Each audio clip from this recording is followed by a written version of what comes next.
Assalamualaikum warahmatullahi wabarakatuh. Alhamdulillahirrahmanirrahim.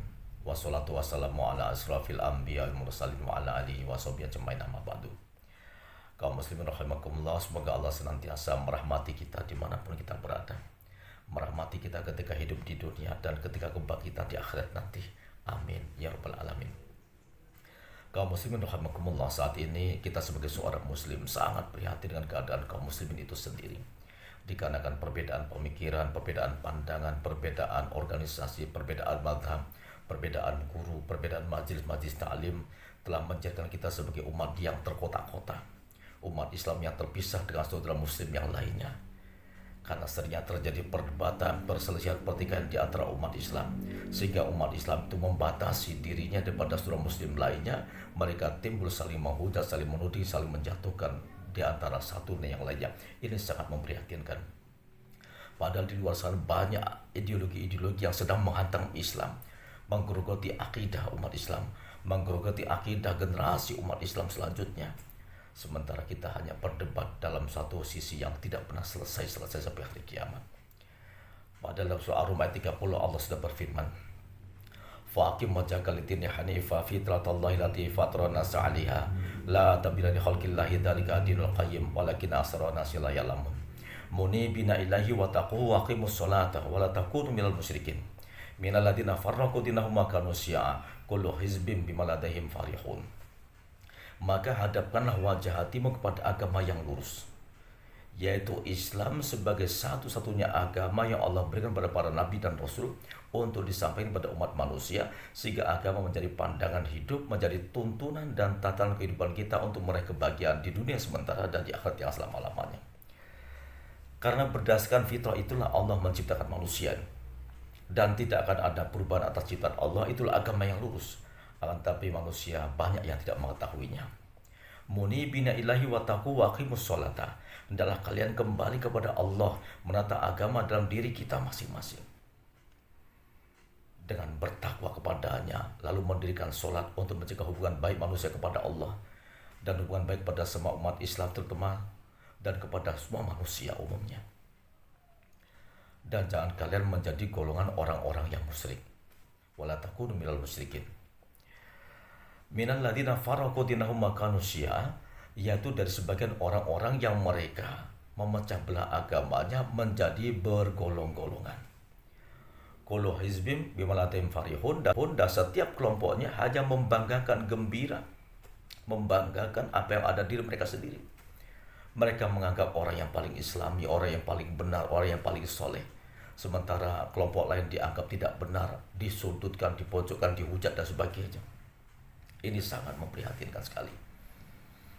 Padahal dalam surah Hud ayat 118 atau 19 juga Allah berfirman, Walau sa'a rabbuka la jalan nasa ummatan wahidatan wala yazaluna mukhtalifina illa man rahima rabbuk.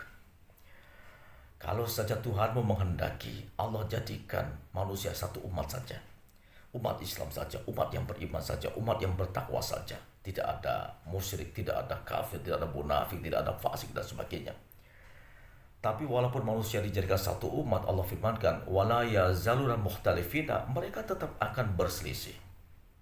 Karena sudah menjadi watak manusia, memiliki ego, memiliki kesombongan dalam diri manusia, yang tentu saja dibatasi itu dengan agama.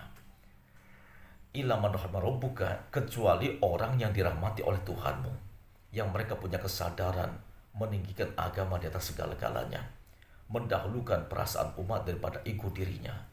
Ini manusia yang demikian luar biasa. Sebagaimana Allah berfirman dalam surah Al-Imran 29 tentang pribadi Nabi SAW. Fabima rahmatin minallahi lintalahum.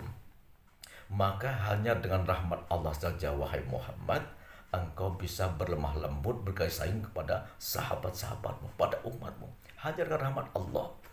Hanya dengan rahmat Allah, umat ini bisa saling menyadari siapa pribadinya dan siapa saudara muslim lainnya. Dan bagaimana sikap kita menghadap perbedaan seperti ini? Kita hanya berharapkan rahmat Allah Subhanahu wa taala.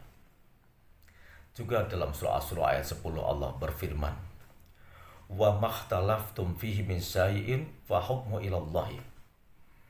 Dzalikumullahu rabbi alaihi tawakkaltu wa ilaihi unib. Wa makhtalaftum fihi min syai'in, dan apa-apa yang kalian berselisih di dalamnya tentang dari sesuatu, fa hukmuhu ilallahi, maka serahkan hukumnya itu kepada Allah.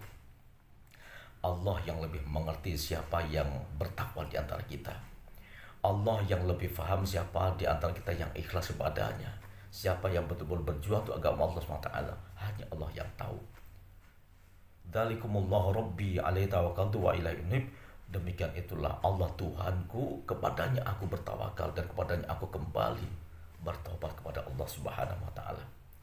Maka menjadi PR kita bersama, terutama tokoh-tokoh Islam nasional, hendaknya punya satu formula, satu strategis untuk menyatukan umat dalam satu visi misi yang sama, walaupun dengan perbedaan-perbedaan yang jelas, tetapi misinya sama-sama harapan karunia dari Allah SWT.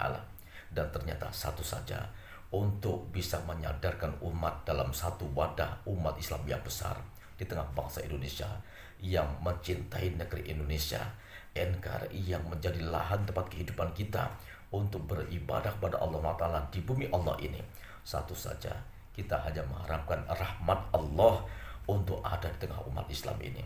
Kalau masih terjadi perdebatan, pertikaian, perselisihan di antara kita, dan kita saling menghujat, saling menjatuhkan, ternyata disinilah hilangnya rahmat Allah dalam jiwa-jiwa kita. Ilmu yang banyak dan tinggi pun tidak akan ada faedahnya ketika rahmat Allah dicabut daripada diri kita, daripada ilmu kita dan amalia kita.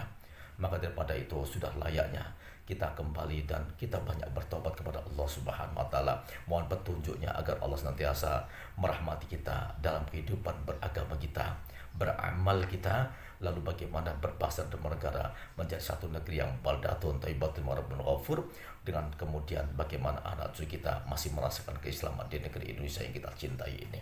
Maka daripada itu, semoga Allah SWT senantiasa merahmati kita semuanya, merahmati keluarga kita, keturunan kita, merahmati ulama-ulama kita, merahmati guru-guru kita yang masih hidup maupun telah meninggal dunia. Semoga kita di golongan Allah menjadi orang yang soleh di dunia sementara, dan di akhir bertemu Rasulullah SAW untuk masuk surga dengan izin Allah Subhanahu wa ta'ala. Demikian, mohon maaf atas segala kekurangannya. Wassalamualaikum warahmatullahi wabarakatuh.